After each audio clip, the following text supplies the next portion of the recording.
Mesdames, Mesdemoiselles, Messieurs, chers amis de Canal Martinique Télévision, chers amis de LCL, vous qui nous regardez sur kmttélévision.com ou qui nous écoutez sur FM+, 88.9, vous qui nous regardez à Mayotte, à La Réunion, en Guadeloupe, en Guyane, en France et bien entendu en Martinique, bonsoir et bienvenue dans ce 100% politique. Nous avons le plaisir de recevoir aujourd'hui Nosika Niasme. Nosika Niasme, secrétaire général du Centre démocratique martiniquais. C'est quoi le Centre démocratique martiniquais, M. Niasme? Alors, c'est un parti politique qui a été créé en 2014 par Johan Godou. Johan Godou a été responsable des jeunes de l'UMP en 2012-2014. Il avait été candidat à des élections législatives et après, il avait été candidat aux élections municipales de 2014 au Lamentin. Donc, ce parti a 11 ans. Il a dû partir pour des raisons personnelles et professionnelles, mais il a toujours gardé son contact parce qu'il revient régulièrement en Martinique. Il était en Martinique la dernière fois au mois d'avril. Donc, il reste attaché à ce dynamisme qu'il avait créé. Moi-même, je suis toujours membre des Républicains, donc je suis à jour de cotisation. Je considère qu'appartenir à un parti national n'empêche pas d'appartenir à un parti local.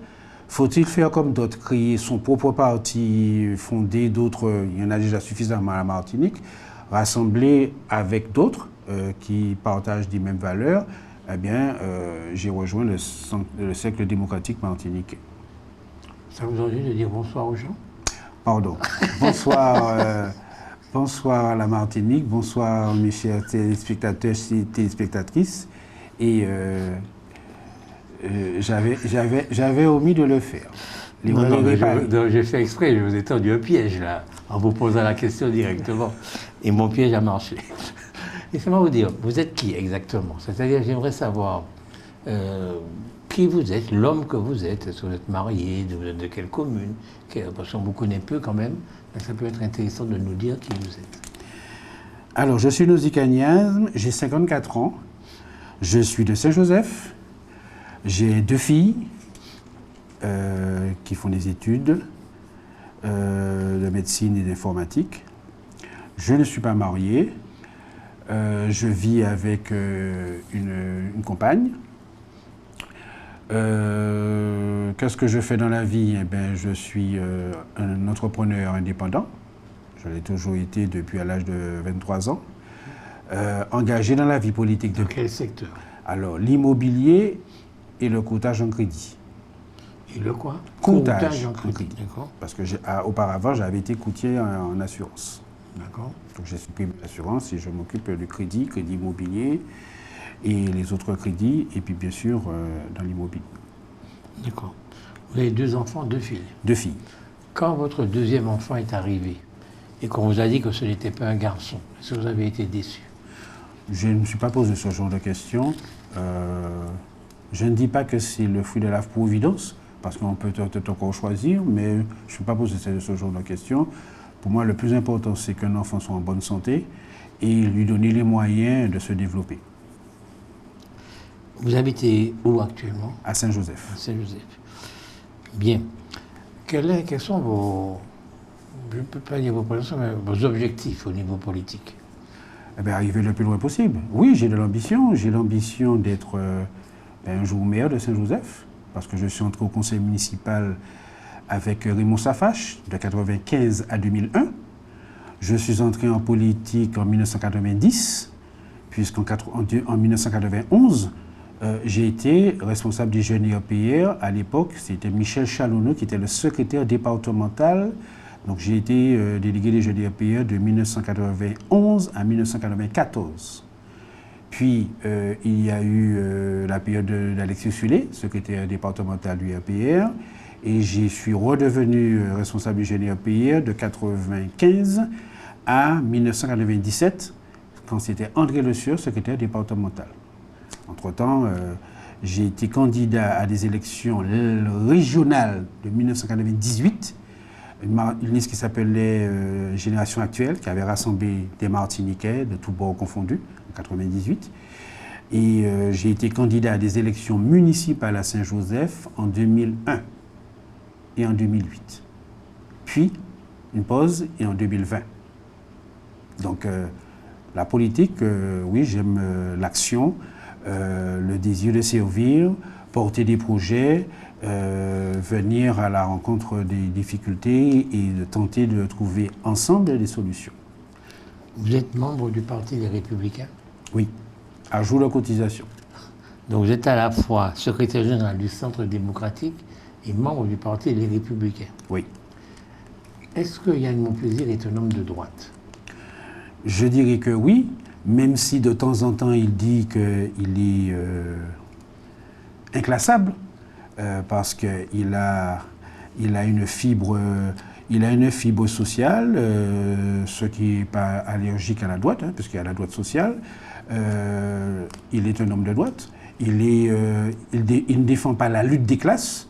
Il défend les valeurs du travail, les valeurs de l'effort, les valeurs de la famille, les valeurs de la République. Donc, je le considère comme un homme de droite. Il est maire de Saint-Joseph? Absolument. Vous êtes dans l'opposition ou pas? Non. J'ai été un concurrent en 2020, mais je ne suis pas dans l'opposition. Je suis aujourd'hui à côté de lui pour les différentes actions qu'il mène, sans être au conseil municipal. D'accord, vous ne dites pas au conseil municipal? Non, parce qu'en 2020, il y avait eu 9 listes à Saint-Joseph et j'ai eu l'avantage de présenter une liste. Je n'ai pas pu être présent au deuxième tour, puisque le deuxième tour a eu lieu en juin 2020. Il y a eu 3 listes qui étaient présentes au deuxième tour, donc je ne faisais pas partie des 3 sélectionnés en juin 2020, puisqu'il y avait eu la période Covid et la période qui avait été interrompue, puisqu'on était en plein confinement. Pourquoi est-ce que vous êtes né à Saint-Joseph, que vous êtes passionné de politique, vous avez beaucoup fait de politique, et que vous n'êtes pas arrivé à être élu conseiller municipal? Comment vous expliquez ça? Eh bien, moi, je crois qu'il faut parfois un peu de chance. Peut-être qu'il faut attendre un certain nombre d'années. Je crois d'abord à l'expression de défendre ses valeurs, pas forcément aller quémander, chercher des places.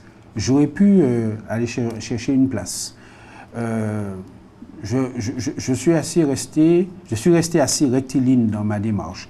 Je n'ai pas connu tellement les enzolages pour dire, bon, eh bien voilà, je vais là pour chercher une place, pour être adjoint, pour être dans le conseil municipal. Je n'ai pas cette fibre-là. Je crois rassembler des hommes et des femmes sur un projet. Il peut y avoir des divergences, et je les respecte, mais quémander, ça ne me ressemble pas. Après, comme je suis un sportif, il faut parfois attendre du temps. Alors, j'ai eu la chance de commencer très tôt, donc de comprendre, de prendre des coups, et puis de mûrir, et puis nous continuons. Je n'arrive pas à comprendre qu'on puisse faire partie d'un parti, les Républicains, et en même temps être secrétaire général de notre parti. Quand vous n'êtes pas bien chez les Républicains, ils ne vous écoutent pas assez. Alors pourquoi vous êtes encore là? Alors, pourquoi je suis encore là? Parce que, tout d'abord, je crois que le pouvoir, il est à Paris. Les grandes décisions se prennent à Paris. Quand on est dans un parti national, on peut rester connecté grâce à ses relations, son réseau, au pouvoir de décision. Puisque nous avons bien une collectivité, nous avions des EPCI, mais les lois sont votées à Paris. Donc, pour faire changer les choses, il faut obligatoirement garder des liens avec des personnes qui peuvent prendre des décisions, ou qui prennent des décisions, et qui un jour peuvent arriver à des responsabilités. Le Parti des Républicains est présent, a connu des défaites et des victoires, puisque avant les Républicains c'était l'UMP, avant l'UMP c'était le RPR. Donc on connaît le parcours de la droite depuis 1976 où Jacques Chirac avait créé le RPR. Il y a eu après d'autres périodes, la période Sarkozy, puis d'autres, etc. il y avait historiquement le RPR et l'UDF. Il y a eu un seul parti après. Ça a permis de rassembler des personnes que j'ai côtoyées en politique. Pourquoi le parti local? Parce que nous avons besoin de nous retrouver sur un certain nombre de sujets qui pourraient nous diviser et en même temps, parfois, on dit les mêmes choses. À gauche, très longtemps, il y a eu des partis de gauche. Et on a eu même l'union de la gauche. Par exemple, aux élections régionales. À droite, on a eu des guerres fratricides qui ne nous ont pas beaucoup apporté. Je pense qu'une nouvelle génération n'a pas peur d'avoir son étiquette et de se rassembler sur l'essentiel, sur des sujets qui dépassent les clivages droite-gauche. L'environnement, le social, l'emploi, la jeunesse, les personnes âgées, le développement de notre pays, ça engage l'ensemble de la classe politique. Notre histoire également. Quand on sait que certains de nos aînés peuvent être réfractaires sur un certain nombre de sujets, eh bien nous dépassons ça en disant mais ça fait partie de notre histoire et que nous n'avons aucun complexe au drapeau martiniquais, à une hymne martiniquais, tout en étant français, parce que nous croyons à notre identité, à notre spécificité, à un territoire qui a une histoire, qui a participé au développement, aux richesses de la France. Mais ce que nous sommes, eh bien, nous le sommes dans un espace caribéen et nous n'avons pas de complexe à cela. Donc, nous ne sommes pas plus français que d'autres, mais nous ne sommes pas moins martiniquais que d'autres. Nous considérons qu'aujourd'hui, on peut réfléchir sur une petite souveraineté partagée, c'est-à-dire que les lois sont décidées, votées à Paris, mais avec un peu de zeste de décision locale. Par exemple, nous avons l'exemple flagrant du Covid. La Martinique est une île. Il y a eu le confinement. Lorsqu'on a ouvert, en 2021, on a permis que les aéroports soient ouverts, etc. On a vu une vague qui n'a pas pu être contrôlée. Est-ce que si nous avions un minimum de pouvoir et nous avions dit non, nous fermons le pays, ce serait un risque, mais peut-être qu'on n'aurait pas eu autant de morts. Malheureusement, nous n'avons pas suffisamment de pouvoir local pour pouvoir décider de ce territoire, 1080 km², et nous ne sommes pas souvent des fois compris à Paris parce que certaines décisions sont prises au ministère de l'Intérieur, à la Rio Dino, à Matignon, à l'Élysée, et résultat, eh bien, nous sommes spectateurs de nous-mêmes. La France est un grand pays ou pas? Oui, c'est un grand pays, c'est une grande nation. C'est-à-dire que les gens qui dirigent la France dirigent un grand pays. Ils sont donc compétents. Pourquoi pensez-vous que vous seriez plus compétent qu'eux, vous qui n'avez jamais rien dirigé? Alors, vous avez dit qu'ils sont compétents. À l'heure d'aujourd'hui, je ne suis pas sûr que tous ceux qui nous dirigent soient compétents. Il y a des personnes qui sont brillants intellectuellement. On sait comment se passe au niveau du pouvoir. On a fait Sciences Po, l'ENA, Polytechnique, etc. On appartient à une caste. On est recommandé. On a les moyens, voire les puissants qui vous orientent, puisque vous avez un certain nombre de personnes qui font des présidents de la République et qui ont un réseau, une influence importante pour conditionner. Emmanuel Macron n'a jamais été ni conseiller municipal, ni adjoint, ni maire, ni député, ni quoi que ce soit. Il s'est retrouvé président de la République. C'est un homme cultivé, c'est un homme instruit, c'est un homme peut-être parfois intelligent, mais est-ce que toutes ces décisions ont été salvatrices? J'en suis pas sûr. Peut-être que s'il avait connu, comme d'autres, les difficultés que connaissent un élu local, il l'aurait vu. Parce que vous savez, quand on dirige la France par le haut, en disant ben écoutez, je suis cultivé, je suis instruit, j'ai un rayonnement, je peux parler plusieurs langues, ben, oui, sur le plan médiatique, ben, ça attire. Mais en réalité, est-ce que certains hommes politiques connaissent, je parlais dans l'élite, les difficultés d'un agriculteur, les difficultés d'un smicard, les difficultés de ceux qui travaillent et qui, au bout dans le mois, touchent leur salaire entre le 30 et le 5, et le 20 se grattent la tête pour finir les fins de mois. Et c'est ça, justement. Et on a l'impression qu'on élit souvent une élite, mais coupée de la base. Alors, parfois, il y a eu des présidents qui ont connu... ils sont partis de rien, qui sont montés dans l'élite. C'est différent, ce parcours est différent et plus respectable que ceux qui, par le jeu des médias, des influences, des réseaux, se retrouvent président de la République. Et c'est justement ce que je trouve aujourd'hui, c'est que la Ve République, elle est en crise parce que nous avons une espèce de gens qui dirigent, mais des dirigeants hors sol. Autrement dit, pour être président de la République de la France, il faut avoir été conseiller municipal.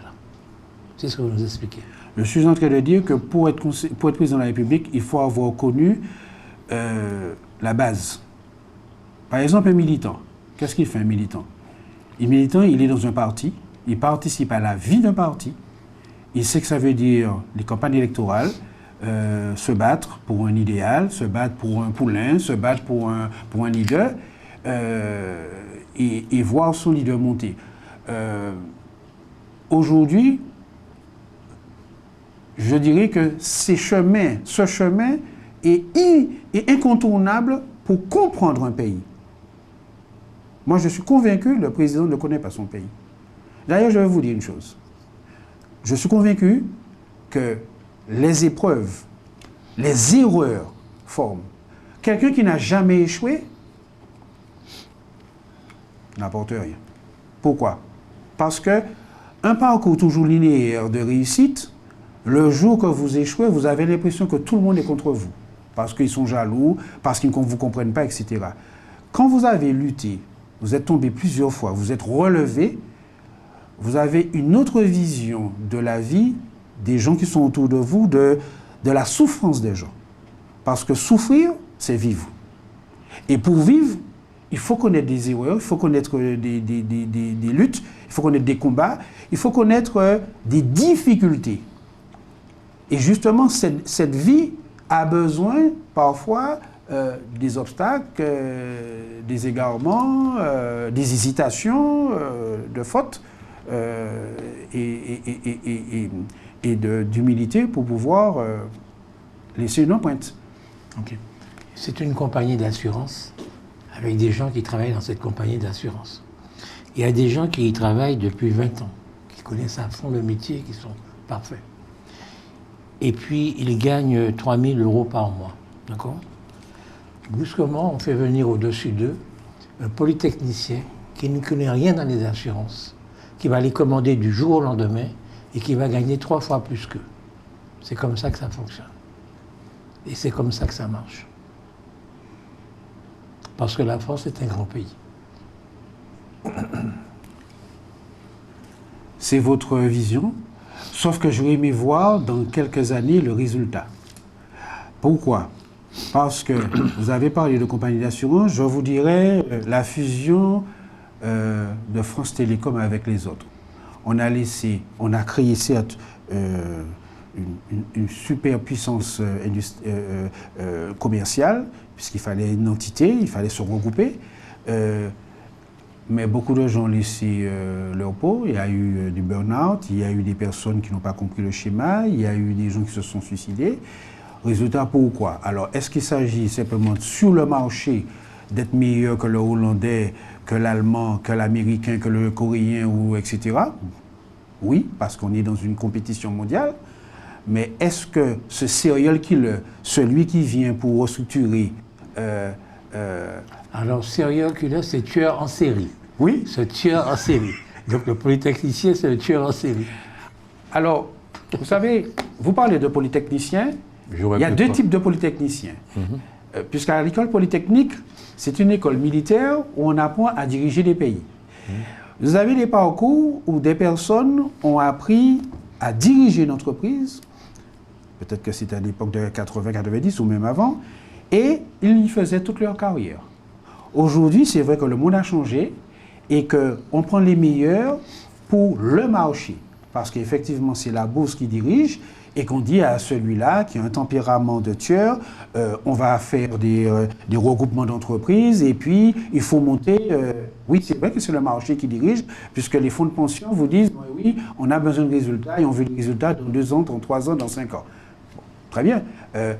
Si on regarde, il n'y a pas très longtemps, le PSG a gagné avec un président qatarien. Il y a quelques années, on avait un président qui revenait de nulle part, hein, il n'était pas un footballeur. Il a permis à ce club de redorer son blason parce qu'effectivement, ils étaient en difficulté économique. Est-ce qu'on se rappelle de lui?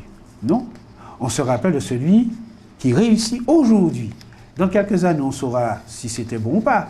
Mais ce président en question, M. Bazin, qui a dirigé Accor, qui a dirigé plein de sociétés, il était venu pour des résultats.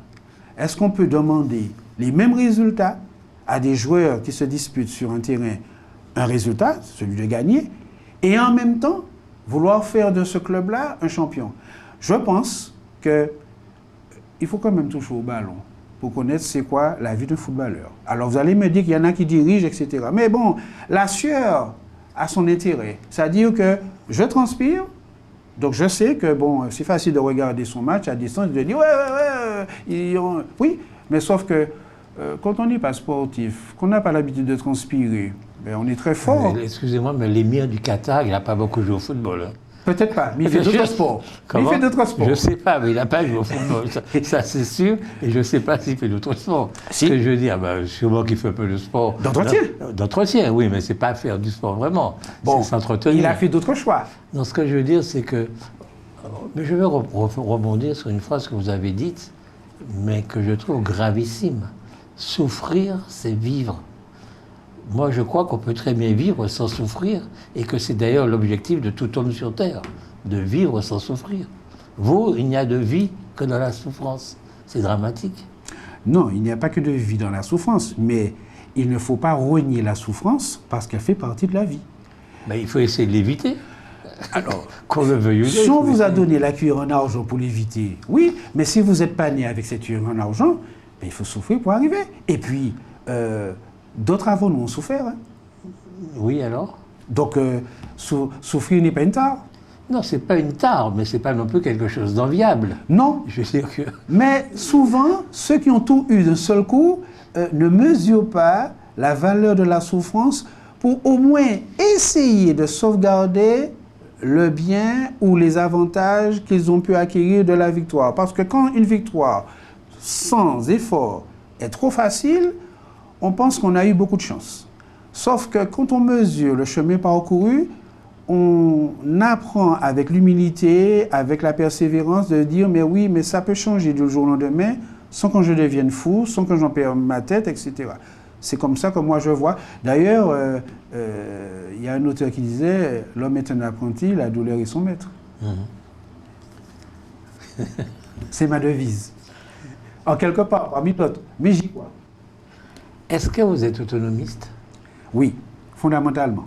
Un autonomiste de droite, mais donc un vous êtes autonomiste. républicain et autonomiste? Oui. Donc républicain et progressiste en même temps? Absolument. Donc vous êtes membre du PPM et des Républicains non, en même temps? Non, le PPM est un parti autonomiste. Autonomiste. Il peut y avoir des autonomistes de droite, parce que je considère que lorsque normalement, alors c'est vrai que mes aînés, dans l'histoire, et que je respecte, ont fait des choix. Mais des hommes de droite en Polynésie française ou en Nouvelle-Calédonie sont autonomistes. En Corse, il y a des autonomistes de droite. Donc, déjà, être droite, c'est moins d'État, mais peut-être mieux d'État. C'est-à-dire qu'on n'est pas en train d'attendre que l'État décide pour nous de chaque chose. Or, on a eu tendance dans le schéma que nous a donné les aînés, que c'est Paris qui nous permet de faire développer le pays, donc sans Paris, point de salut. Mais je ne suis pas de cette génération qui croit que tout doit venir de Paris. Donc je considère que nous avons cette force, cette possibilité mobilisatrice d'organiser notre société, la société martiniquaise, et par conséquent, je suis un autonomiste de droite. Je considère que dans des domaines, nous avons le droit de dire à Paris, voilà notre schéma. Parce que, vous savez, contrairement à ce qu'on croit, un Parisien ne fonctionne pas, ne réfléchit pas comme quelqu'un de Corrèze ou quelqu'un du sud de la France, du Languedoc, etc. Souvent, vous avez même des disparités, voire des fonctionnements différents. À Paris, on est en vase clos, on veut peut-être aller vite, on dit, bon, ben, on est la pensée, on est la classe dirigeante, etc. Sauf que l'inverse, aujourd'hui, c'est de comprendre qu'on a besoin de la campagne, des richesses de la campagne, pour permettre au centre-ville de fonctionner. Et non pas c'est le centre-ville qui doit faire vivre la campagne, uniquement des décisions. Merci. Est-ce que je peux vous faire de la peine? Oui. Je peux vous faire de la peine. Vous n'avez pas fait de grandes études? J'ai fait des études de droit et je me suis arrêté à une licence de droit. Donc vous avez fait 3 ans d'études? Oui. Après le bac? Oui, même si j'ai fait d'autres formations après, parce que je suis un éternel étudiant, c'est-à-dire celui qui continue à se former tous les jours. Parce qu'il me semble que vous avez une certaine réserve par rapport à ceux qui ont des diplômes, qui réfléchissent davantage que d'être sur le terrain. Parce qu'il y a 2 façons de gouverner. Vous êtes en train de stigmatiser les gens qui seraient à Paris et qui n'écouteraient pas les autres. En réalité, ils écoutent les autres, forcément. Mais ma question est la suivante. Est-ce que vous avez déjà entendu l'Auvergne, le Limousin ou la Haute-Savoie avoir les mêmes revendications qu'à Martinique? Ben, cette question-là ne se pose pas, puisqu'ils sont dans un territoire soudé. L'histoire de la France a montré bien que pour construire un territoire, il y a eu quand même des guerres de territoire. Et après, il y a eu des guerres sanglantes. Puisque vous parlez de diplôme, j'ai raté le concours de Sciences Po, donc je ne suis pas du tout allergique au diplôme, au contraire. Ah ben vous avez loupé alors? Je l'ai loupé. Ah ben bravo. Ça arrive. Ça arrive, et en fait, j'aurais dû après poursuivre, mais bon, l'envie d'être indépendant, de gagner ma vie, a prévalu dessus. Donc, je continue à étudier par moi-même, sans pour cela décrocher des diplômes. Bon, les diplômes, c'est de la connaissance sanctionnée à un moment donné.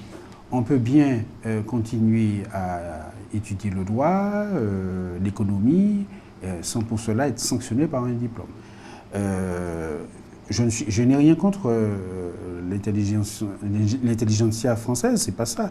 C'est tout simplement que, comme je vous dis, il y a des gens qui ont été, qui ont touché les valeurs du terrain.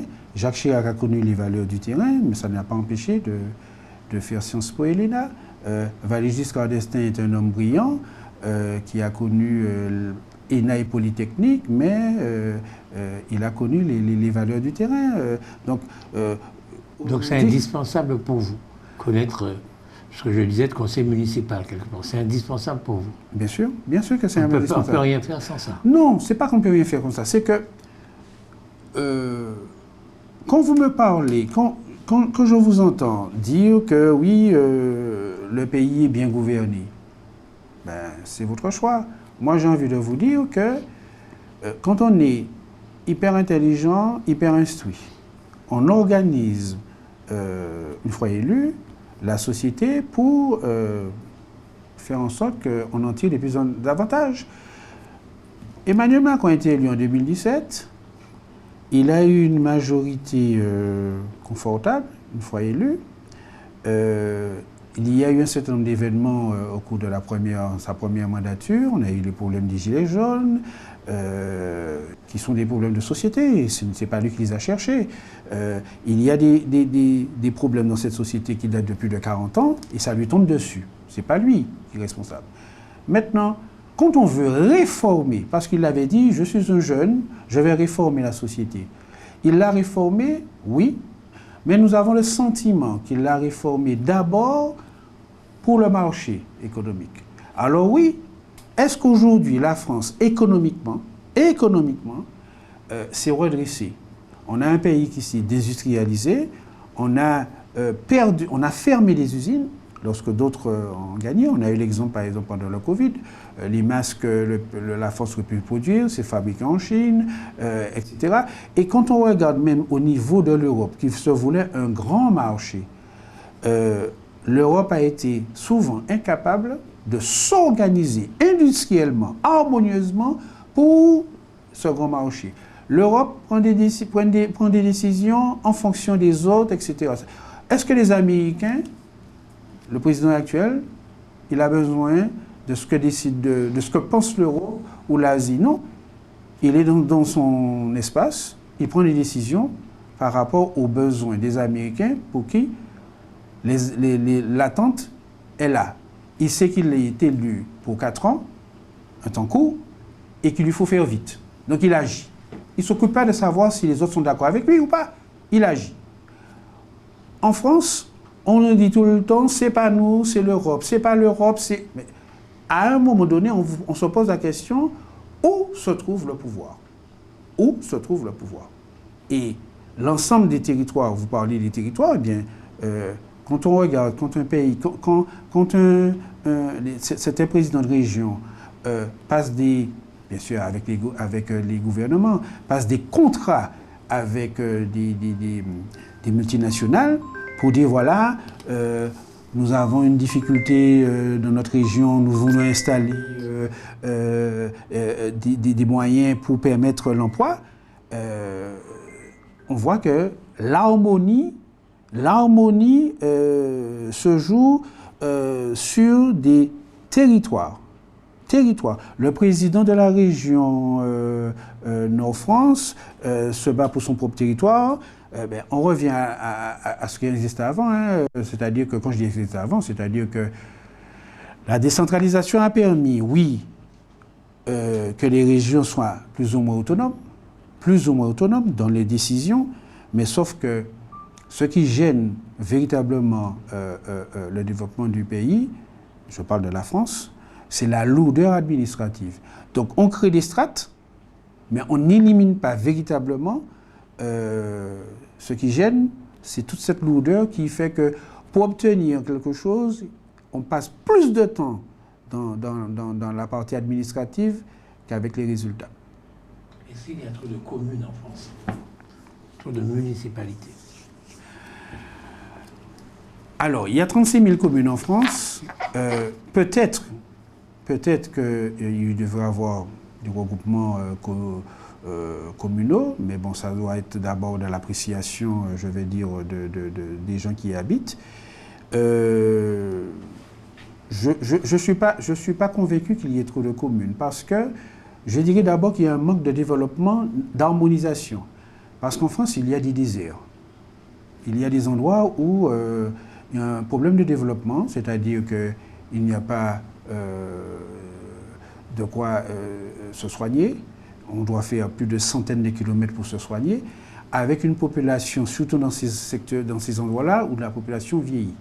Donc je pense qu'il y a un développement inharmonieux, puisque les territoires, on donne, soi-disant, au président de région plus de pouvoir, mais on a tendance quand même à tout centraliser vers des lieux de décision qui oublient le reste.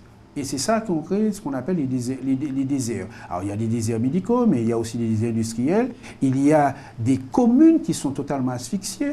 Quand on voit le nombre de maires de petites communes qui démissionnent, parce qu'ils ont faute de moyens, le maire, il est directeur d'école, il est sapeur-pompier, il organise tout, mais ces hommes et femmes qui sont maires de petites communes de 200 habitants, de 500 ou 2000, etc., je ne sais pas s'il faut transformer l'histoire parce que les communes ont une histoire, sont liées à l'histoire de la guerre, l'histoire d'un territoire, etc. Je crois qu'il faut descendre le pouvoir, c'est-à-dire qu'on pense que les communes font les régions font la nation. Quand on trace une ligne de TGV, on pense d'abord à la circulation, mais est-ce qu'on pense au tourisme local, c'est-à-dire que oui, des arrêts pour que les gens peuvent s'adapter au changement, mais pas de façon toujours très brutale, ou encore dans le dos des élus régionaux.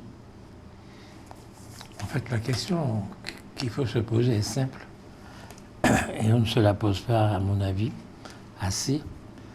Vous êtes martiniquais, je suis martiniquais, nous sommes martiniquais. Sommes-nous plus capables que les Français hexagonaux de développer ce pays? C'est ça la question. Quel pays? Le nôtre? Est-ce qu'il suffit d'être martiniquais pour être plus capable que des hexagonaux de développer ce pays? Non. Il faut d'abord... je suis convaincu que il faut connaître son territoire, mais avoir de l'expérience, ou une expérience, même si elle est brève, dans le temps, ça peut être 3 ans, 5 ans, 10 ans, à l'extérieur, le fait d'avoir confronté son imagination, ses réflexions à l'extérieur, on peut mieux développer son pays. Parce que son pays, notre pays, c'est plusieurs cultures. On ne peut pas avoir un schéma où on dit c'est comme cela, on a toujours vécu comme cela et on ne change pas. Les réseaux sociaux, le portable, les tablettes nous ouvrent au monde entier. On a tous envie d'améliorer notre quotidien. Et quand on va à l'extérieur et qu'on voit des choses qu'on pourrait adapter, eh bien, forcément, c'est une innovation. Et d'ailleurs, c'est la logique de chaque génération. C'est toujours d'améliorer ce que la précédente a donné. Donc, on ne peut pas rester figé sur un modèle passé. On doit toujours pouvoir évoluer. Alors, forcément, ça va créer des crispations ou des frustrations. Mais en quelque part, on ne peut pas rester non plus statique. On est obligé de... C'est pas exactement ça la problématique. Je veux dire que les Martiniquais ont le choix entre vous êtes autonomiste, donc vous donnez plus de pouvoir, vous faire confiance, dire bon, ce gars-là, c'est un Martiniquais, il est proche de nous, il connaît bien le pays, c'est un Martiniquais, eh bien, il saura mieux qu'un hexagonal m'aider, développer le pays, faire en sorte que j'ai un emploi, que j'ai moins de problèmes, que je sois mieux soigné et tout. C'est ça le choix des Martiniquais. Quand vous parlez d'hexagonal, vous parlez de qui exactement? D'un Antillais qui a vécu en France métropolitaine, en Belgique, ou un local, c'est ce que vous parlez, ou vous parlez de métropolitain? D'accord. Je suis très embêté de votre question. Non, parce que quand vous me parlez... Moi, je dis que j'ai vécu en Martinique, oui, mais je me suis déplacé plusieurs fois à l'étranger. J'apporte ce que j'ai apporté. Je réponds à votre question. Ça n'existe pas de métropolitain. Parce qu'il n'y a de métropole que s'il y a des colonies. Or, depuis 1946, il me semble qu'on est un département. Donc, ça n'existe pas de métropolitain. Si je vous avais dit un Français, vous m'auriez dit, ben, vous êtes Français aussi. Si je vous avais dit un Blanc, vous dites, quand même, désigner les gens par leur couleur, c'est pas bien. Donc, vous savez très bien ce que c'est que l'hexagonal, c'est-à-dire que c'est un Français qui habite, qui est né, qui est de l'hexagone, quoi, par définition à ceux qui sont les territoires d'outre-mer. Donc, je vous pose la question, est-ce que vous pensez que les Martiniquais, c'est ça leur problématique aux Martiniquais? Est-ce que les Martiniquais, de souche, les Martiniquais, pourront mieux développer la Martinique que ne le feraient les hexagonaux, les Français de France?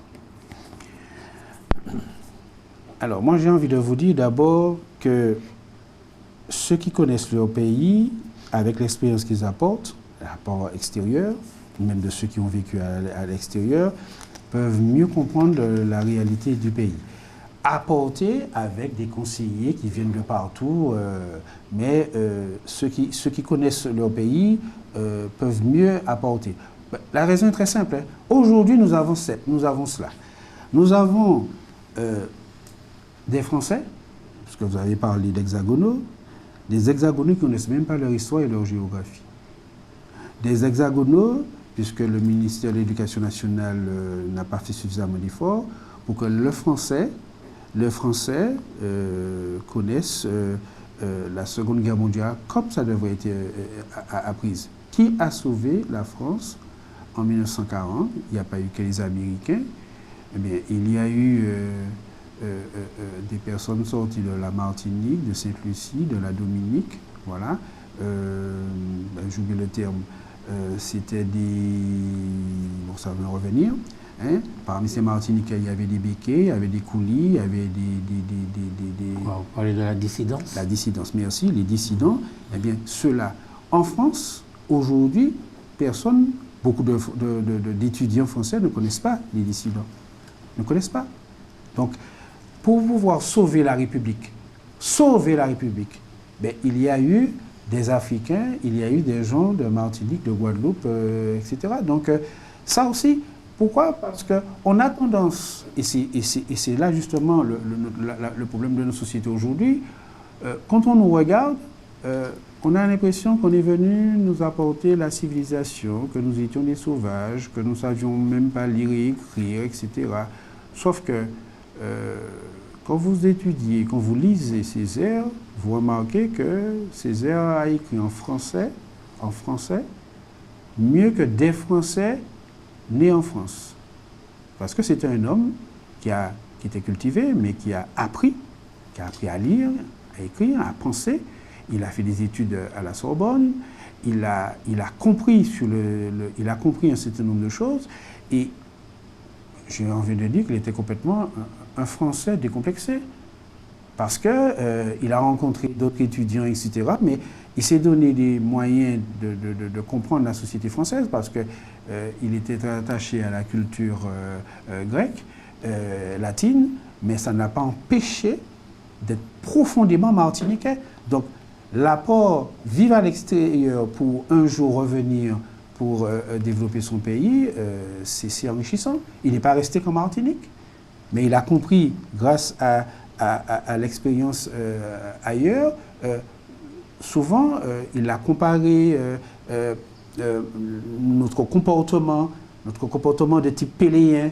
Eh bien, il a compris ce peuple et il a fait d'autres choix pour la Martinique, alors que d'autres amis étudiants comme lui ont fait d'autres choix pour leur pays, pour leur région. Donc voilà encore une fois, on ne peut pas donner son dos à l'extérieur. On a besoin de l'extérieur, on a besoin de conquérir le monde, de voir ce qui se passe, mais on peut être profondément martiniquais et avec les autres construire son pays. Donc vous pensez que nous les Martiniquais, nous sommes mieux à même que ceux qui viennent d'ailleurs de développer ce pays. C'est pour ça que vous êtes autonomiste. Absolument. D'accord. Qu'est-ce que vous pensez du transport en Martinique? Le transport à la Martinique, il a connu beaucoup d'affres. Parce que... Est-ce qu'il est efficace? Aujourd'hui, il n'est pas efficace, mais c'est important de mieux l'organiser. Mais ce serait mieux important de l'organiser à une condition que nous puissions nous écouter et trouver un consensus à la fois pour, en quelque part, réduire nos égos. Que ce soit sur le maritime, que ce soit sur le terrestre, il y a des initiatives privées qui ont connu des moments de noblesse. Lorsque la collectivité, quel que soit, le Conseil général régional de l'époque, aujourd'hui la CTM, reprend les initiatives privées, ça se passe mal. Alors, soit l'organisation elle-même fait que ceux qui étaient là avant disent oui, mais on savait faire, on s'organisait entre nous, ok. Et puis, quand la collectivité reprend, il y a des il y en a qui disent oui, mais j'ai mis tant d'argent dessus, je ne peux pas accepter, je veux un dédommagement, etc. Il y a un moment où il faudrait construire, avant de mettre en chantier, ce moment d'écoute et de réconciliation pour pouvoir véritablement faire un développement durable et non pas créer des frustrés. Quand on regarde aujourd'hui, souvent, on dit, voilà, il y a une ligne organisée, on donne à Martinique Transport cette délégation des services publics, et puis il y a des problèmes avec les sous-traitants. Mais les sous-traitants, c'est qui? Mais c'est nous-mêmes, c'est-à-dire c'est des Martiniquais entrepreneurs qui prennent des risques. Ils ont parfois des difficultés, et ces mêmes Martiniquais là disent, mais oui, mais quand on faisait nous-mêmes, on savait mieux faire. C'est un peu contradictoire. Alors, soit les élus bien, quand je dis pas assez bien, c'est-à-dire dans leur durée, on est pressé par les résultats. Mais est-ce que le temps ne serait pas mieux profitable à d'abord définir des bases avec l'ensemble des acteurs, au lieu de dire, dans cette mandature, j'ai réussi à faire ça. Je pense que le schéma de transport demande un peu de temps à réunir tous les acteurs et qu'on se dise, on ne fera peut-être pas tout bien, tout de suite, mais on se donnera le temps. Allez, un objectif de 7 ans ou de 10 ans à bien l'organiser.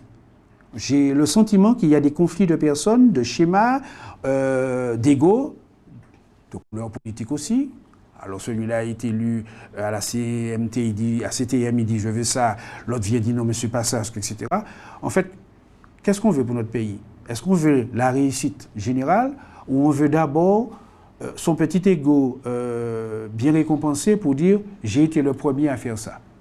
C'est le sentiment que j'ai. Okay, moi je suis martiniquais de base et vous venez de me démontrer qu'un secteur qui est dirigé par les Martiniquais ne marche pas bien.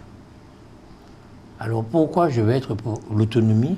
Voilà, nous sommes autonomes là, dans le secteur du transport, mais nous sommes infoutus de l'organiser comme il faut. C'est ce que vous venez de démontrer. Est-ce que l'eau, ça fonctionne bien? Les problèmes d'eau en Martinique, est-ce qu'il y en a? Est-ce que ça fonctionne bien? Je vous dis, comme pour le transport, ça ne fonctionne pas bien, ça reste à résoudre. Donc nous sommes incapables de rien faire alors? Parce que dans les secteurs où nous sommes autonomes, ça ne marche pas. Je vous ai dit simplement, ce n'est pas parce que ceux qui sont à la tête aujourd'hui ont échoué que nous pourrons éternellement échouer. Nous aurions pu, dans le diagnostic, nous donner un peu de temps pour réussir ensemble, avec nos divergences, mais le construire ensemble, au lieu de courir à l'ego en disant « je suis le premier qui est réussi ou qui n'est pas fait ». C'est très simple. Les schémas qu'on nous a proposés jusqu'à aujourd'hui, ces schémas-là, sur le papier, étaient corrects. Dans la réalisation, il y a eu des chemins de travers. Le fait est que c'est nous. C'est pas les Français. Nous n'avons pas. Nous n'avons pas désespéré de nous-mêmes. N'empêche que Martiniquais, ça ne m'inspire pas trop confiance pour voter pour les autonomistes quand ils voient la façon dont ils sont capables de gérer. Vous comprenez ça ou pas? Je ne comprends pas ça. Je dis tout simplement qu'on ne va pas donner aux mêmes, à ceux qui ont détruit ou qui n'ont pas su bien faire, la chance de refaire ce qu'ils n'ont pas su faire. On peut donner la chance à d'autres. À d'autres, d'accord. En clair, si c'était vous, ça aurait bien marché. C'est ça que vous êtes en train de dire. Hein. Si on vous donne le pouvoir, là, ça va marcher. Je ne serai pas dans un optimisme béat. Je dis tout simplement que je vais, à partir des erreurs commises, essayer de rassembler les meilleurs acteurs pour pouvoir, non pas nous dire « je suis le premier à avoir fait », mais rassembler les hommes et les femmes de bonne volonté, surtout dans l'intérêt général et dans le long terme. Donc pas de couverture pour moi pour dire « j'ai été le premier », mais tout simplement permettre que le vrai développement se mesure dans le temps, dans la durée, et non pas dans l'instant immédiat pour dire « j'ai été le premier à inaugurer la ligne », ça fait longtemps qu'on s'occupe du transport. Hein. Oui. Ça fait très longtemps. Ça fait très longtemps, mais avec des acteurs différents. Oui, mais enfin, c'est tous des Martiniquais. On était responsables du transport en Martinique depuis longtemps. Donc, et ça n'a pas fonctionné. Est-ce que le débat autonomie, assimilation, indépendance, est-ce que c'est encore le débat aujourd'hui en Martinique? Est-ce qu'à un moment, le monde politique, c'était les autonomistes, les départementalistes, les indépendantistes? Est-ce que c'est encore le cas aujourd'hui? Alors je vais dire que ce n'est pas la primeur, mais de temps en temps, la réalité nous rattrape. Nous avions eu, depuis septembre 2024, tout le dernier semestre, trimestre aussi, trimestre 2024 et un petit peu 2025, un certain nombre de conflits où le politique concernant... alors, rappelez-vous, certains ont demandé que les prix de la consommation, les prix alimentaires, soient appliqués, soient les mêmes prix qu'à Paris. Donc, le référent, c'était le marché de Paris, enfin le marché hexagonal, national. Forcément, cette revendication rentre dans le débat politique, savoir autonomie, indépendance, assimilation, forcément. Donc, on voit toujours que on revient toujours à le statut, l'organisation de la société, qui fait quoi, qui peut demander quoi, puisque lorsqu'on a fait les états, la consultation, la table ronde, pardon, à la CTM, on a bien vu que le président de la CTM a réuni les différents acteurs. Le préfet était présent, mais le préfet est le représentant de l'État, et forcément le préfet devait rendre compte au ministre de l'Intérieur, au Premier ministre, la synthèse des travaux. Donc les décisions finales se prennent à Paris. Donc on peut toujours gesticuler dans le territoire, mais on a toujours besoin de légiférer d'une loi pour organiser notre société. Pourquoi vous employez le mot gesticuler? Parce que quand je parle de gesticulation, je parle en sens positif. Ça veut dire qu'il a fallu bouger. On ne pouvait pas rester statique. Ceux qui ont été sur le terrain ont bousculé,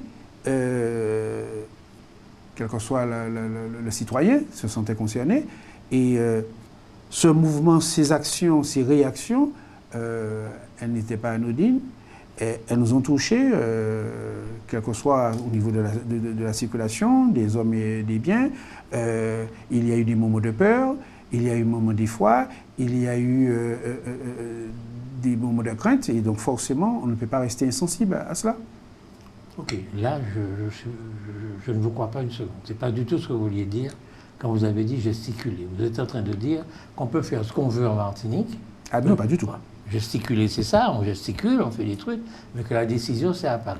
C'est ça que vous vouliez dire. La gesticulation qui s'est passée de septembre à mars 2025, ça n'a pas été juste des pétitions, parce que ça c'est gentil, hein, on peut demander des pétitions sur le net ou sur le papier. La décision, c'est finalement Paris. Tous ces mouvements qui ont bousculé, qui ont gêné la circulation, les émeutes, etc., cette gesticulation, quand je parle de gesticulation, toutes ces actions, qu'on le veuille ou pas, à un moment donné, il a fallu rencontrer, que les acteurs se rencontrent autour de la table ronde, mais le politique, à un moment donné, a dû intervenir. Lorsqu'on demandait au ministre de l'Outre-mer, qui n'existait pas, puisqu'il y avait eu une dissolution entre-temps, il n'y avait pas de ministre, on a dit, mais quel est l'interlocuteur? Ben oui, le président de la CTM dit, je vais me déplacer. Il n'y avait pas de ministre de l'Intérieur à ce moment-là, mais il fallait patienter qu'on nomme un ministre de l'Outre-mer pour dire, mais voilà, j'ai un interlocuteur, parce que les parlementaires qui votent des lois, ils auraient dit, ben oui, on participe au débat, mais nous allons en parler à notre groupe, mais nous allons aussi le porter plus loin. Ben, à un moment, la France n'avait pas de gouvernement. Donc on voit bien que les décisions, qu'on le veuille ou pas, se prennent à Paris. Mais cette gesticulation locale, quand je dis gesticulation, tous ces mouvements-là moments d'effroi, des moments de turpitude. Oui, c'était pas possible de circuler, les voies de transport étaient obstruées, donc les gens qui ne pouvaient pas faire leurs soins, ben, c'était des moments difficiles pour le pays, mais c'est inévitable. Vous êtes français? Oui. Okay. La devise de la République, c'est liberté, égalité, fraternité. Lorsque les Martiniquais demandent, la liberté, nous l'avons. Lorsque les Martiniquais demandent de payer le même prix en Martinique qu'en France, ils veulent faire marcher le principe de l'égalité. Ça vous choque? Ça ne me choque pas, mais il faut dire une chose, que ce n'est pas possible. Parce qu'il y a quand même la mer qui nous sépare avec 7000 km. Les frais de transport, les frais de douane, etc. sont inévitables. On peut bien comprendre qu'il y a un coût. Il y a un coût. Alors c'est vrai qu'il y a des coûts exorbitants qui sont répréhensibles parce que ce n'est pas acceptable pour le porte-monnaie. Mais parfois dans les revendications, on va toujours exiger plus. Mais pour plus d'égalité. Mais il faut dire la vérité. Ce n'est pas possible lorsque vous vous déplacez, ben, ne serait-ce qu'une voiture, hein, une voiture qui a son plein d'essence, qui fait Fort-de-France, Trinité tous les jours, ce n'est pas la même consommation s'il fait le centre-ville à Dillon.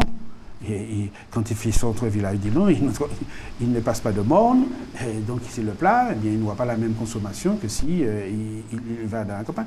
Donc, on peut réfléchir à réduire le coût des prix et l'État devrait participer davantage dans le cadre de la continuité territoriale. Oui, ça c'est un cheval de bataille qui a besoin d'être embrassé par l'ensemble des parlementaires, l'ensemble de la classe politique. Il faut véritablement que ça devienne un point essentiel pour la prochaine élection présidentielle en 2027. On ne doit pas laisser ce sujet-là en option, parce que c'est important sur ce point-là. Mais c'est vrai que liberté et égalité, on aspire au même prix. Mais il faut reconnaître qu'il y a un coût. Il y a un coût de transport inévitable. Et nous ne sommes pas maîtres de ces coûts-là. Est-ce qu'on parle du coût du transport lorsqu'il fallait transporter ici les esclaves qui allaient constituer la richesse de la France? C'est pas comparable. Comment ça, c'est pas comparable? Mais parce que vous pensez que les esclaves étaient volontaires à être esclaves? Justement, ils n'étaient pas volontaires du tout. On les transportait. Premièrement, on les transportait d'Afrique à ici. Et deuxièmement, ce qu'ils produisaient, on les transportait de chez nous à la France pour faire la richesse de la France. Est-ce qu'on parlait du coût du transport? Ben, je ne sais même pas si eux-mêmes comprenaient cette transaction. Eux, ils étaient d'abord des victimes. Oui. Donc nous avons d'abord été des victimes qui avons fait la richesse de la France. Oui. Et donc aujourd'hui, quand vous me dites que la France ne peut pas faire le nécessaire pour que nous puissions jouir de l'égalité, c'est insupportable. Nous avons fait la richesse de la France. Oui. Nous sommes 350 000, c'est rien du tout. L'ensemble des Outre-mer, c'est 2 millions. C'est pas des milliards de personnes. Comment la France ne veut pas faire cet effort? C'est à eux qu'il faudra poser la question. Non, mais moi je vous la pose. Vous êtes en train d'expliquer qu'ils ne peuvent pas la faire. Qu'ils ne peuvent pas le faire.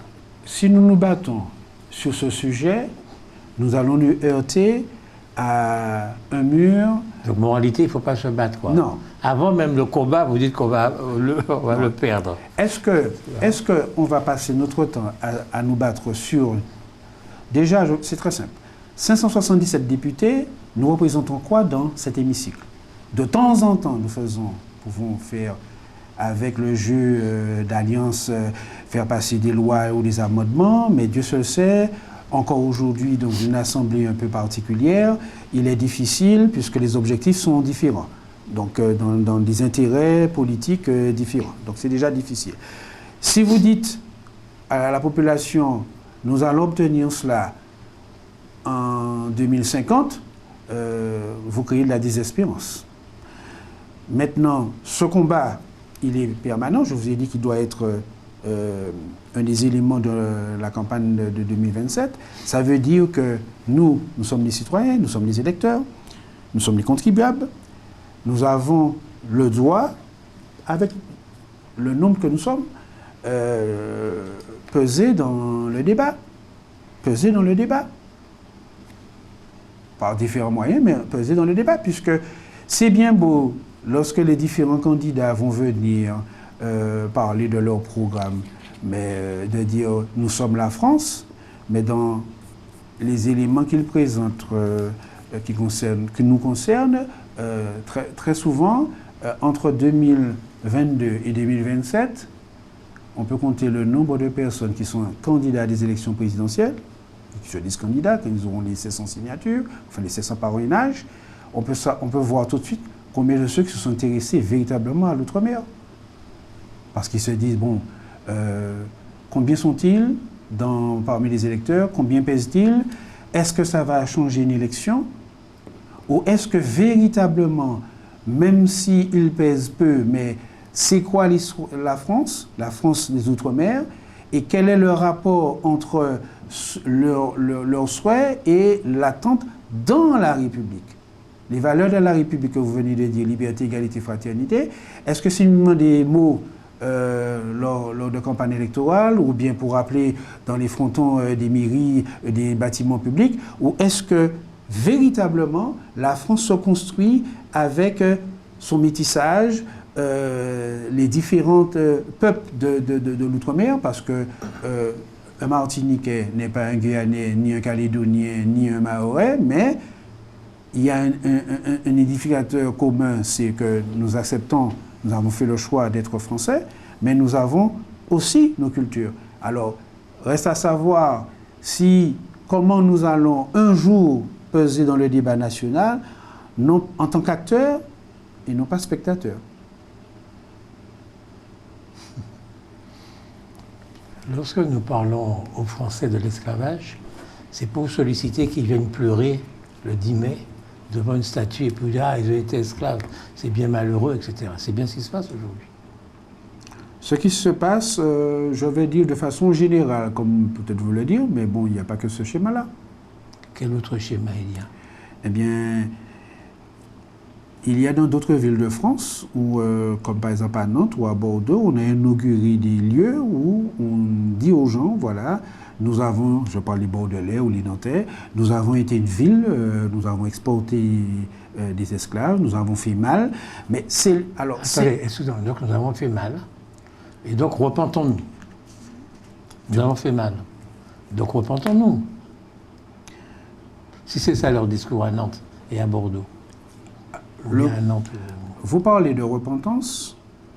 Moi, je dirais que pour construire une société apaisée, il faut savoir voir ses erreurs, même les... Donc il faut reconnaître, ils doivent reconnaître leurs erreurs. C'est ce qu'ils font. Parce que c'est quand même des hommes, c'est des hommes qui ont fait des choix. Est-ce qu'ils étaient obligés de faire ces choix-là? Attendez, mais c'est pas ça. Ok, j'ai bien compris. Mais c'est ce que je vous dis. Il faut qu'ils reconnaissent leurs erreurs, oui. Il faut qu'ils se repentent, il faut qu'ils pleurent. Le mot repentance, c'est pas... Bon, vous n'aimez pas le mot repentance. J'aime pas. Il faut qu'ils reconnaissent leurs erreurs, oui. Etc. Moi, je vous dis qu'il faut qu'ils reconnaissent ce que nous avons fait, la France. Oui, bien sûr. C'est pas la même chose. C'est-à-dire, non, on s'en fout de la repentance. Nous avons fait la richesse de la France. Mais c'est tout. La richesse a permis à la France d'être au moment de la 5e nation mondiale. Donc ils nous doivent quelque chose. Bien sûr. Comment bien sûr? Personne ne dit ça. Nous sommes dans la douleur, nous étions dans la douleur. Non, alors laissez tomber la douleur. Alors laissez tomber la douleur. Nous avons permis à la France d'être une nation riche. Voilà, donc il est normal que nous puissions récolter une partie du fruit de cette richesse. Tout à fait. Et quand on dit, eh bien, écoutez, vous allez subventionner 2 € de temps en temps, machin, quand il y aura un transport, ça ne me paraît pas extraordinaire, eu égard à ce que nous avons fait pour la France. Eh bien, c'est ce langage-là que nous devons avoir pour pouvoir, et cette nouvelle génération n'a pas peur de dire ce nouveau langage, puisque c'est ce que le Français de 2025 a besoin d'entendre. Je ne sais pas s'il a besoin de l'entendre, mais c'est ce qu'il faut qu'il l'entende.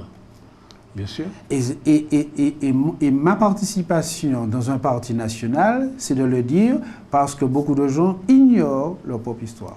Je ne suis convaincu que quand on est dans un parti national et qu'on a ce discours, même si ça ne plaît pas toujours à certains, même si on vous traite de pleureux, etc., mais nous devons saisir ce que vit la France aujourd'hui, là, la société française, ce qu'elle vit là, pour non pas faire plier, mais faire réfléchir. Nous ne sommes pas venus quémander, mais nous devons faire réfléchir les futurs acteurs, candidats à des élections présidentielles ou gouvernementales, à voir ce qu'est. Parce que vous savez bien que quand, on va dire, nous toussons, nous éternuons, que ce soit en Nouvelle-Calédonie, quand nous avons des crises, aujourd'hui, ça ne laisse personne indifférent. Nous avons des réactions dans les pays de l'Est, dans la Caraïbe, aux États-Unis, la Chine, l'Europe, etc. On commence à dire, ah ben oui, mais vous ne savez pas diriger vos anciennes colonies, vous ne savez pas faire, ben vous êtes pointé du doigt, voilà. Et ben c'est à nous, justement, de, chaque fois qu'il y a ces éléments-là, de rappeler que la devise républicaine, liberté, égalité, fraternité, c'est la réparation des hommes et des femmes, parfois oubliés, qui font la grandeur d'une nation. Et la grandeur de la France, c'est ces hommes et ces femmes dans l'outre-mer qui ont permis à la France de ce qu'elle est. Les Martiniquais ont toujours été français, vous êtes d'accord avec ça? Est-ce qu'ils ont toujours été français? Ben, depuis la colonisation, de facto, ils se sont retrouvés en domination française. Après, est-ce qu'ils ont été français? Est-ce qu'ils ont fait ce choix? Bon, après, il y a eu 1848 l'abolition de l'esclavage. La loi de départementalisation, c'est une loi d'assimilation, on va dire, souhaitée par des parlementaires. Je pense que ils aspiraient... Est-ce qu'elle a été souhaitée par les Martiniquais? Je ne peux pas vous dire si, s'il avait pu avoir un sondage, quel serait. Sauf que je pense que ces hommes et les femmes à cette époque-là aspiraient à un mieux-être. Mais je ne peux pas vous dire si c'était le choix.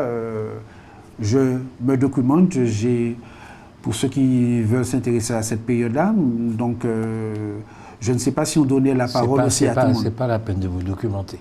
Si, parce qu'il y a des choses qui sont parfois dites... Il y a des choses qui sont tellement évidentes que ce n'est pas la peine d'aller se documenter.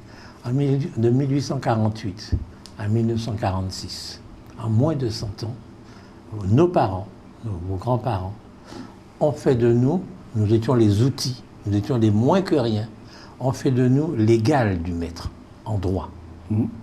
C'est le seul succès que nous avons eu, nous les Martiniquais. C'est extraordinaire ce qu'ils ont fait là. Et donc, forcément qu'ils le voulaient. C'est pour ça que vous n'aviez pas le droit de parler français créole à vos parents.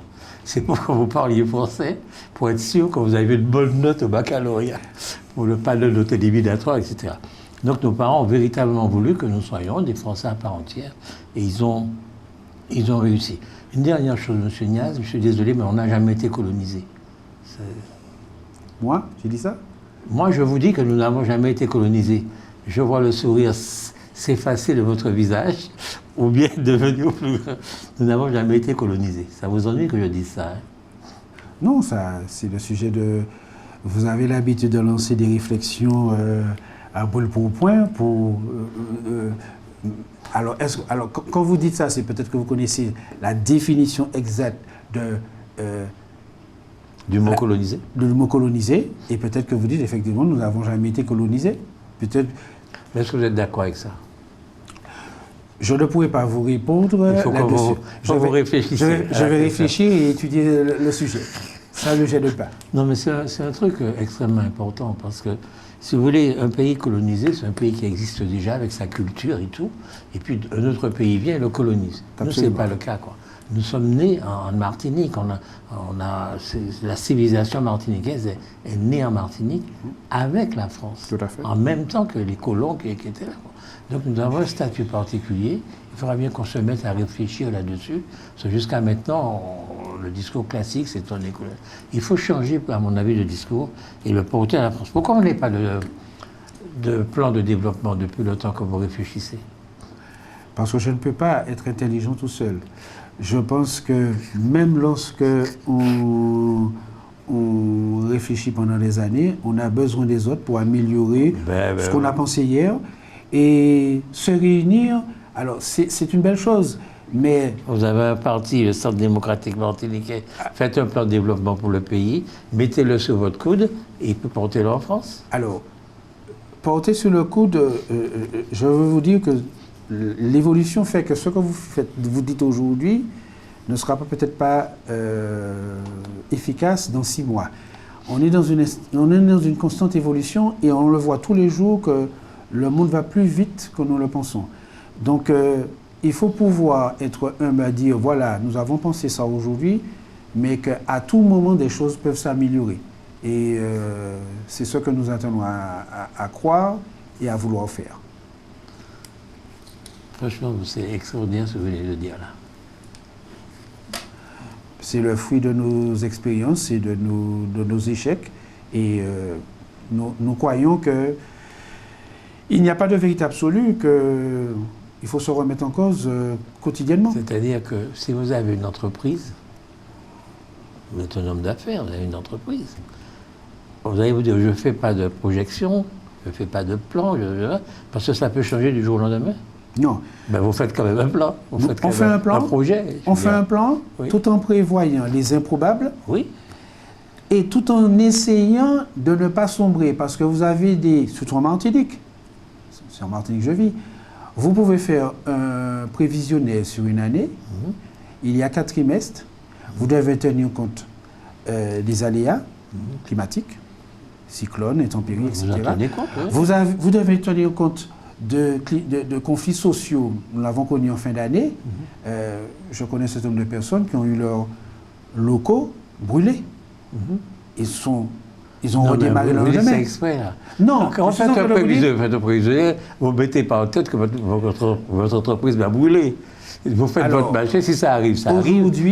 Aujourd'hui, ah bon, vous faites ça, vous? Aujourd'hui, il faut prévoir à la semaine, au mois, au trimestre. Même s'il y a un plan annuel, vous savez, il y a des événements qui font que... Vous adaptez au fur et à mesure. On s'adapte au fur et à mesure, mais on essaie d'anticiper. On essaie d'anticiper. Oui, si c'est possible. Si c'est possible. Le plan prévisionnel, c'est un plan prévisionnel, c'est-à-dire en prévision d'un certain nombre de choses.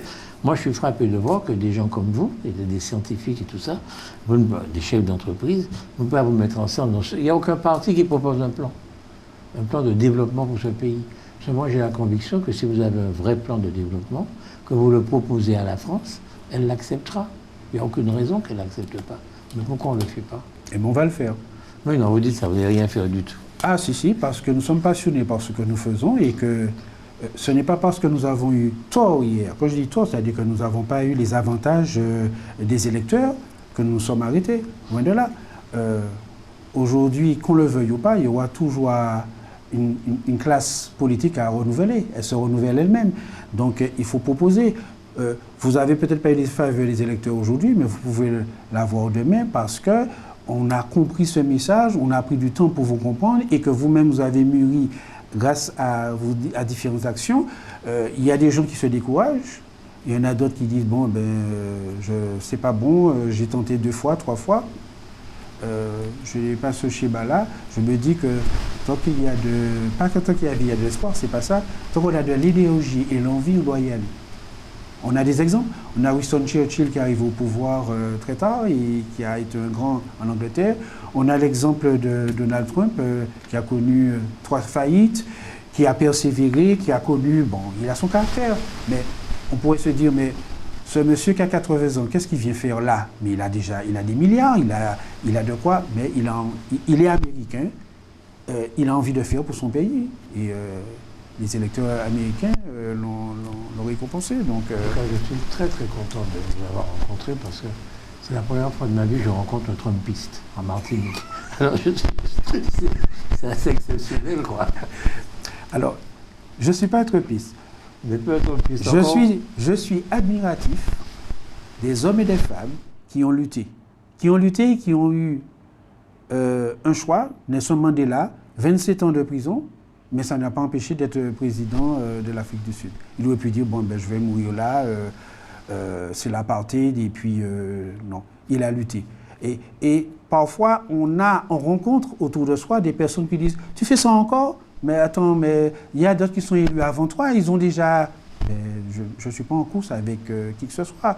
Je crois à un idéal, ça demande du temps, ça demande à mûrir. Quand je me suis présenté, une anecdote, quand je me suis présenté en 2001 à Saint-Joseph, il y a une dame qui m'a dit, « Vous parlez bien, on est actif, hein, mais vous pouvez prendre la vie. Vous pouvez prendre la vie. » Alors je lui dis, ce que ça veut dire? Mais regardez, effectivement, en 2001, elle m'a dit, « Vous pouvez même papa. Bon, on est de la vie. » Alors effectivement, j'étais papa en 2004. Donc du coup, vous avez fait les enfants? Non, je n'étais pas prêt, donc je n'ai pas fait. J'ai été papa à 33 ans. Donc son père à 20 ans, 19 ans ou 25 ans. Mon père m'a eu à 25 ans. Mais je veux dire que je n'étais pas prêt. Est-ce que pour se présenter à des élections, il faut avoir l'image du père de famille, qui a déjà des enfants, qui s'en occupe, etc. Ben, je suis entré en politique en 1990. En 1990, j'ai 19 ans. Je suis étudiant. J'entre au conseil municipal, j'ai 24 ans. Est-ce qu'il me faut courir aller faire un enfant pour dire que je suis quelqu'un? Non. Ben, je me suis présenté à des élections avec ce que je suis. Eh bien, et au barreau prochain en 2001, le petit jeu d'eau qui veut déjà... ben, c'est pas grave. Mais c'est une expérience enrichissante. Est-ce que vous êtes confiant dans votre avenir politique? Oui, oui, absolument. Parce que les événements que nous avons vécus, le bouleversement, j'ai connu le conseil général, j'ai été candidat à des élections cantonales, ça n'existe plus, le canton, puisqu'il y a eu une seule assemblée. Toutes ces expériences enrichissent mon parcours, voir l'évolution du pays.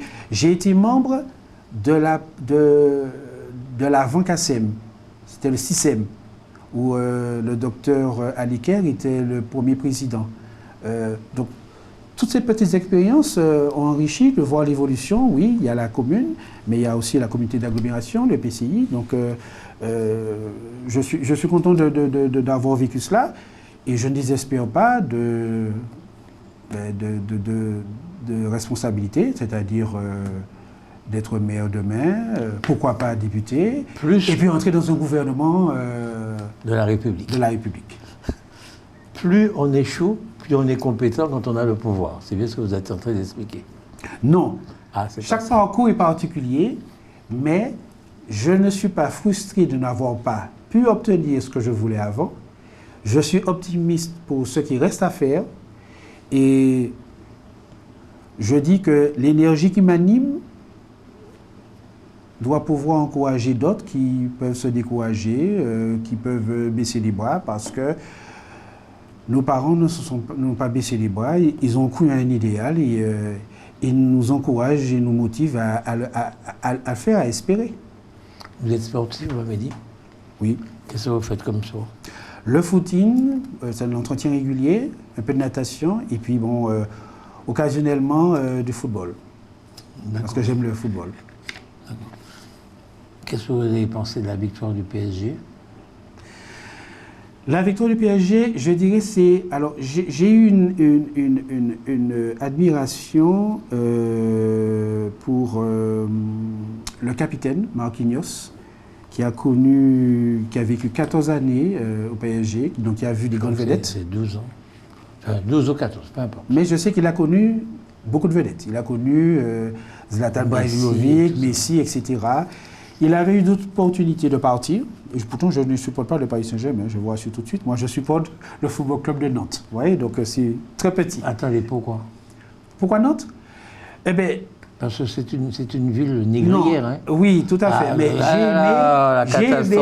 j'ai aimé, dans les années 80, j'étais petit, j'ai aimé certaines personnes qui ont joué au FC Nantes, José Touré, enfin l'école de formation de Nantes, j'ai aimé cela. C'était là, après c'est Tchétchène.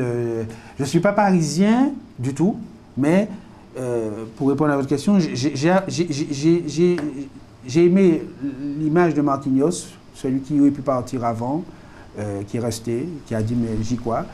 Et puis l'entraîneur qui a été beaucoup critiqué, qu'on a dit, mais il fait quoi là? Est-ce qu'il est venu prendre de l'argent comme d'autres?